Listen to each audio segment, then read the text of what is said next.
अस्सलाम वालेकुम दोस्तों। पंजाब असम्बली का इजलास जो है वो ऑलमोस्ट ख़त्म हो गया है। मरीम नवाज़ साहिबा ने हलफ उठा लिया है। हसन भाई हमारे साथ हैं, इनसे पूछते हैं अंदर की सारी कार्रवाई। हसन भाई, पहले तो ये बताएं कि अपोजिशन का आज का रवैये को कैसे देखते हैं। काम तो ये हो ही जाना था, तो फिर ये करने की क्या ज़रूरत थी। बस ठीक है, उन्होंने अपना एहतजाज जो है वो रिकॉर्ड कराया है। पहले वो पॉइंट ऑफ ऑर्डर पर बात करना चाह रहे थे, तो आज क्योंकि जो रूल्स हैं असम्बली के 1997 के, उसके तहत मतलब जब एक दफ़ा स्पीकर के इंतखाब का अमल शुरू हो पड़ा है तो फिर वो बात करने की इजाज़त नहीं होती। एजेंडे पर एक ही आइटम था, पॉइंट ऑफ ऑर्डर किसी के थे नहीं, तो यही था। अगर ये होता जी का हिज़्ब इख्तलाफ मरीम नवाज शरीफ के बाद वो खिताब कर देते जिसको भी वो नॉमिनेट करना है, ये जो मतलब हारे हैं इलेक्शन भाई से। लॉ उनका वो बन बाय रहा लॉ, था। हाँ जी, राणा साहब जो पता नहीं क्या जी नाम जी, है राणा उनका, आफ्ताब। राणा आफ्ताब साहब। लेकिन बहरहाल जी वो वॉकआउट ही कर गए हैं। और ठीक है, उनको मनाने के लिए गई है डेलीगेशन गया, लेकिन वो नहीं माने। उनकी मर्जी, चंद अरकान वापस आए हैं, फिर उनको वापस बुला लिया गया। यानी वो खुद भी दे वर नॉट श्योर कि करना क्या है। जिस तरह वो अच्छा जेस्चर दिया था, यानी यहाँ से एक ग्रुप गया था, जो हुकूमती साइड के एमपीएस थे, एमपीए के लोग, एमपीएस पीपल्स पार्टी के लोग भी पीपल उन्होंने भेजे पार्टी हैं के सब। थे, काफ लीग के भी थे, और मुस्लिम लीग नवाज के भी थे। तो वो नहीं माने, फिर उनकी मर्जी है, क्या कर सकता है। अच्छा, वो कहते हैं ना कि first impression is the last impression. ये आज फर्स्ट डे था, और अगले 5 साल क्या अपोजिशन यही कुछ करेगी। मतलब कि इस वक्त जो मुल्क के हालात हैं, हमें तो लगा था कि शायद कुछ बेहतरी की तरफ चीज़ें चाहें, लेकिन आज की कार्रवाई देख कर तो। देखिए, पैगाम तो मरीम नवाज शरीफ साहिबा ने अपने खिताब में बड़ा ज़बरदस्त दिया है। उन्होंने कहा जी कि मैं सिर्फ मुस्लिम लीग नवाज़ की वज़ीर आला नहीं हूँ, मैं वज़ीर आला पंजाब हूँ, और जितनी एक्सेसिबल मैं मुस्लिम लीग नवाज़ के एमपीएस को हूँ, अरकान को हूँ, उतनी ही मैं एक्सेसिबल जो है वो तमाम अपोजिशन के भी अरकान को हूँ और इत्तेहादियों को भी हूँ। तो बुनियादी तौर के ऊपर तो बड़ा अच्छा जेस्चर दिया है मरीम नवाज शरीफ साहिबा ने। लेकिन अब बॉल तो अब अपोजिशन की कोर्ट में है ना, कि वो एक एक देखिए, एक हाथ बढ़ाया है, कदम बढ़ाया है, तो अब वो उसकी तरफ जो है वो आगे से रुजू करते हैं या नहीं करते, या वो उसी तरह हटदर्मी अपनी बरतते हैं। तो ये तो उन्होंने भी अपने हलकों में जाना है, उनकी आवाम का वो कुछ मैंडेट लेकर आए हुए हैं, उनकी वोटर से मुंतखब होकर आए हैं। तो जो वोटर होता है, वोटर के कुछ अपने जो है वो काम भी होते हैं, वो भी करवाने हैं आपने। तो आपको सिस्टम से कट ऑफ होकर तो चल नहीं सकते। तो उनको भी चाहिए कि दानिशमंदी का सबूत दें। वो भी एक कदम उन्होंने बढ़ाया, 2 कदम वो बढ़ें, या कम से कम एक कदम तो कम से कम बढ़ाएं इस तरफ, और एक मिडल वे तलाश करें। आपका अपना मंशूर पर आपने इलेक्शन लड़ा था, ये नज़रियाती इख्तलाफ है, ये कोई ज़ाती इख्तलाफ तो है नहीं। और वैसे भी अवाम का मुफाद अगर आपकी तरजीह है, तो अवामी मुफाद के अंदर तो आपको एक वर्किंग रिलेशन बनाना पड़ेगा। और अपोजिशन, आप याद रखें, हमेशा दुनिया में शेडो गवर्नमेंट्स होती हैं, उसमें उन्होंने कल स्टैंडिंग कमेटीज़ भी बननी है, और प्लस दीगर चीज़ें होती हैं। तो आप एक वॉच डॉग होते हैं उसके ऊपर, गवर्नमेंट के ऊपर। आपने गवर्नमेंट के हर अमल के ऊपर जो है उसको देखना है, और फिर उसके ऊपर आपने अपनी इनपुट देनी है। डेफिनेटली इख्तियार तो हुकूमत का होता है, लेकिन अपोजिशन भी उसमें बड़ा की रोल प्ले करती है, बड़ा इंपॉर्टेंट रोल होता है। अगर वो प्ले करना चाहें, अगर ईवान से बाहर ही रहना है, बाइकआउट ही करना है, तो ठीक है, आप अपना टीए लें और घर अपने घर बैठ जाएं। फिर लौरा नहीं, क्या ज़रूरत है अगर आपने ईवान की कार्रवाई में शिरकत नहीं करनी। सारी बात है, तमाम को एमपीएस जो जो इंडिपेंडेंट्स आए हैं, जो सुन्नी इत्तेहाद के इस टाइम है, वो तमाम लाहौर के तो नहीं हैं, तो लाहौर सैर करने आए थे। लगता तो यही कि लाहौर सैर करने थे। मरीम नवाज के खिताब पर क्या कहेंगे, मरीम नवाज के खिताब पर क्या कहेंगे आज जो जी जी, खिताब असेंबली के जो लिए। मरियम साहिबा का है जी, वो तो बड़ा अच्छा जेस्चर उन्होंने अस्सलाम दिया है वालेकुम आज। अली भाई, क्या हाल है, खैरियत नाल हो, ठीक हो। बड़ा अच्छा जेस्चर उन्होंने दिया है आज, और वो जेस्चर जो है वो बड़ा खुशाइंद है। मैं वही बात रिपीट करता हूँ कि उन्होंने तो वेलकम भी किया, उन्होंने कदम भी बढ़ा दिया, उन्होंने कदम भी बढ़ा दिया।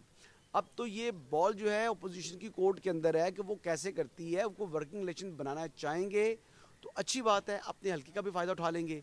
और अगर वो वर्किंग रिलेशन नहीं रखना चाहते तो फिर उनकी अपनी मर्जी है, फिर वो सैर करने लाहौर के चक्कर लगाने तो लगाएं। अच्छा, मरीम नवाज ने कहा है कि वो यहाँ से हलफ उठाने के बाद सीधे अपने दफ्तर जानी जा रही हैं और अपने ही मंशूर पर आज से ही काम शुरू करेंगी। और उन्होंने अपने चचा के बारे में, नवाज साहब के बारे में कहा कि मेरा मुकाबला मुखालफीन से नहीं है, मेरा मुकाबला अपनों से है। नहीं, अपनी जमात से भी है, और मोहसिन मतलब नकवी से अपने भी है। अपनों की देखिए, कारकर्दगी मोहसिन से है। मोहसिन नकवी से भी है। देखिए, बात फेयर करनी चाहिए। मोहसिन नकवी भी बड़ा ज़बरदस्त एडमिनिस्ट्रेटर थे, और शहबाज शरीफ साहब मुतरफ हैं उनके। शहबाज साहब से तारीफ़ कम ही लोगों की होती है, ठीक है। तो जब वो तारीफ़ किसी की करें तो उस बंदे में पोटेंशियल बड़ा होता है। तो चाहे वो नवीद कमर साहब की हो, चाहे वो मोहसिन नकवी साहब की हो, इन दोनों की उन्होंने तारीफ़ की है, और शरी रहमान साहबा की है। तो ये लोग काम करने वाले हैं। तो बाकी मरीम नवाज ने ठीक है अपने स्टैंडर्ड्स हाई रखे हैं। लोग तो मिलाते थे उस्मान बुज़दार से कि भाई वो उस्मान बुज़दार को पीटीआई का जो चीफ मिनिस्टर रह चुके हैं, तो उनके साथ मैं पहले दिन से कह रहा था, और मरीम नवाज शरीफ साहब ने भी वही बात की कि मेरा तो विद इन पार्टी जो है वो ज़्यादा जो है मेरा कंपटीशन है और मैंने उनसे आगे बढ़ना है। तो आगे बढ़ने के लिए मेहनत ज़्यादा करनी पड़ेगी। और दूसरी बात यह है कि मरीम ने ये नहीं कहा कि मैं यहाँ से सीधा सीएम जो है वो जाऊँगी, सेक्रेटरी जाऊँगी।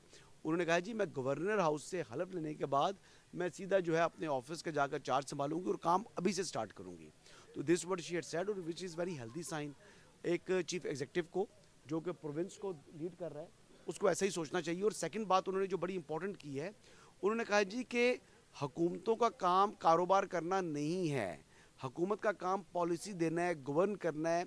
और वन विंडो ऑपरेशन वो मुख्तलिफ चीज़ों में देने जा रही हैं। रमज़ान के हवाले से उन्होंने बड़ी ज़बरदस्त बात बताई है कि 65 के 70 लाख जो ख़ानदान हैं उनको उनके घरों के ऊपर जाकर जो रिलीफ पैकेज वो प्रोवाइड करेंगी। और वो डेटा जो है वो डेटा BISP का नहीं है, वो कह रही है BISP का भी कुछ लोग उसमें शामिल है, लेकिन दीगर उनको अपना कंपाइल्ड डेटा होगा जिसके ऊपर वो जाएंगी और ये जाकर जो उनकी जो मशीनरी के ज़रिए, इंसामिया के ज़रिए वो वहाँ पर लोगों को प्रोवाइड करेंगे ये चीज़ें। तो देखिए ये दावे बहुत अच्छे हैं और नीयत बाज़ार मुझे ठीक नज़र आ रही है। खाली एक होता है सियासी चूरन, वो तो मंशूर के टाइम पर बंदा बेच सकता है। अभी तो वो चीज़ है कि प्रैक्टिकली जो अपने अब आज अनाउंसमेंट करनी है, ये तो कल लोग इस पर सवाल करना शुरू कर देंगे ना। तो मैंने यही पूछा था कुछ दिन पहले अनुषा रहमान साहिबा से, ये जो कुछ खिताब के कुछ मंदरजात थे मेरे पास पहले के थे, और अभी जो हमने सुना नहीं है, तो पुलिस के हवाले से भी वो चीज़ें वो जिक्र करेंगी होपफुली, और इस तरह की चीज़ें भी हैं। तो गवर्नेंस का मॉडल बड़ा ज़बरदस्त लेकर आ रहे हैं पंजाब के अंदर, अल्लाह करे इस पर इम्प्लीमेंटेशन हो जाए।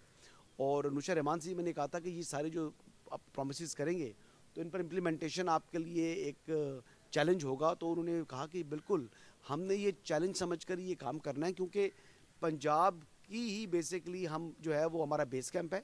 तो पंजाब की खिदमत हमने छोड़नी नहीं है कि हम जो पंजाब को मरकज़ में भी हुकूमत है तो मैं मरकज़ में चली जाऊँ। तो अनुषा रहमान भी पंजाब के अंदर ही मरीम नवाज शरीफ साहिबा के साथ जो है वो उनकी टीम का हिस्सा बनने जा रही हैं।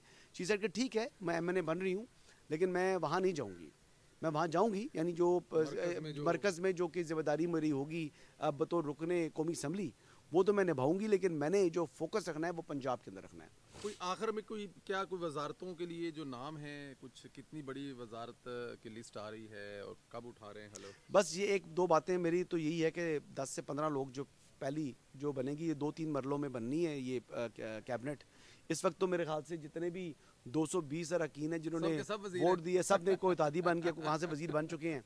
लेकिन वो वजीर तो आपको मालूम है कि वो बनने जो है वो कम ही है। अभी को मेरे ख्याल से 10 बनते हैं पहले मरले में, मालूम है कि वो बनने जो है वो कम ही है। अभी को मेरे ख्याल से 10 बनते हैं पहले मरले में, या 15 बनते हैं या 12 बनते हैं। फिर उसके बाद एक और कैबिनेट का जो है कुछ माह के बाद आएगा, फिर उसके बाद एक और तीसरा आएगा। तो छोटी छोटी कैबिनेट्स रखनी है पंजाब के अंदर और मरकज़ के अंदर, दोनों साइडों पर। तो मॉडल गवर्नेंस का जो है ये गुड गवर्नेंस मॉडल लेकर आना चाह रहे हैं। तो बाज़ार नीयत भी नज़र आ रही है, बट लेट्स सी कितना इम्प्लीमेंटेशन होता है। क्योंकि एक बात याद रखिएगा जी, अभी मरीम नवाज शरीफ साहिबा ने चंद ब्रीफिंग्स ली हुई हैं, कुछ उनको एक बर्ड आई व्यू है, लेकिन जब गवर्नमेंट के डे टू डे अफेयर्स चलते हैं तो उसमें आपके प्लान के अलावा भी बहुत सी चीज़ें बीच में आती हैं। वो चीज़ें ऐसी आती हैं, कुछ ऐसे अल्लाह ना करे को कभी सैलाब आ जाते हैं, कभी ऐसी चीज़ें आ जाती हैं, कभी प्रॉब्लम्स आ जाते हैं, तो फिर आपको उनसे भी निपटना होता है। तो बहरहाल Maryam is coming with a good faith, एक अच्छी नीयत के साथ बाज़ार नज़र आ रहा है कि वो आई हैं। तो अब अल्लाह ताला कामयाब करे उनको, बस यही कह सकते हैं। देखिए मेन ऑब्जेक्टिव जो है वो आवाम की खुशहाली है, और इस वक्त आवाम बड़ी मुश्किलात में है। और सेकंड जो फेडरल गवर्नमेंट है वो तो उसके लिए तो और ज़्यादा मुश्किलात हैं कि वो IMF की जैकेट के अंदर है। मैं पहले भी एक दफ़ा बात कर चुका हूँ, अगर इमरान खान, मौलाना फजल रहमान, फॉरेन प्रेसिडेंट आसिफ अली ज़रदारी, नवाज शरीफ साहब, जितने भी कायदीन हैं, चाहे वो ट्रेजरी के हैं चाहे वो अपोजिशन के हैं, जितने भी हैं, वो तमाम मिल भी जाए ना, वो तमाम मिलकर उनका फोकस हो कि जो हमने जो है ना वो पाकिस्तान के अवाम को भी रिलीफ देना है, तो हमारी फाइनेंशियल कंडीशंस जो हमारे जो ग्राउंड रियलिटीज़ हैं वो और जो IMF की जैकेट है हम वो कर नहीं सकते। तो लिहाजा आपको मुल्क को डिफ़ॉल्ट से बचाना है, और फिर आहिस्ता आहिस्ता आहिस्ता आहिस्ता जो है ना वो तब्दीली आएगी। वो एक दिन में कहते हैं ना तब्दीली आ गई नहीं, पाकिस्तान बना दी, इस तरह नहीं बनती चीज़ें ना। तो नया पंजाब बनाने के लिए भी कम से कम 2-3 साल लगेंगे मरियम को, फिर आपको आहिस्ता आहिस्ता बेहतरी नज़र आएगी। ये कोई जादू की छड़ी नहीं है जिसको हिलाकर तो बंदा चुटकी बजाकर कहे जी काम हो गया। तो ये भी मरियम के लिए भी टास्क है, चैलेंज है, और इस चैलेंज को वो अब उन्होंने इसके जो है वो ऐलानात तो कर दिए हैं, अब अल्लाह करे प्रैक्टिकली काम भी कर पाए। आपको मजीद अपडेट करेंगे गवर्नर हाउस से। थैंक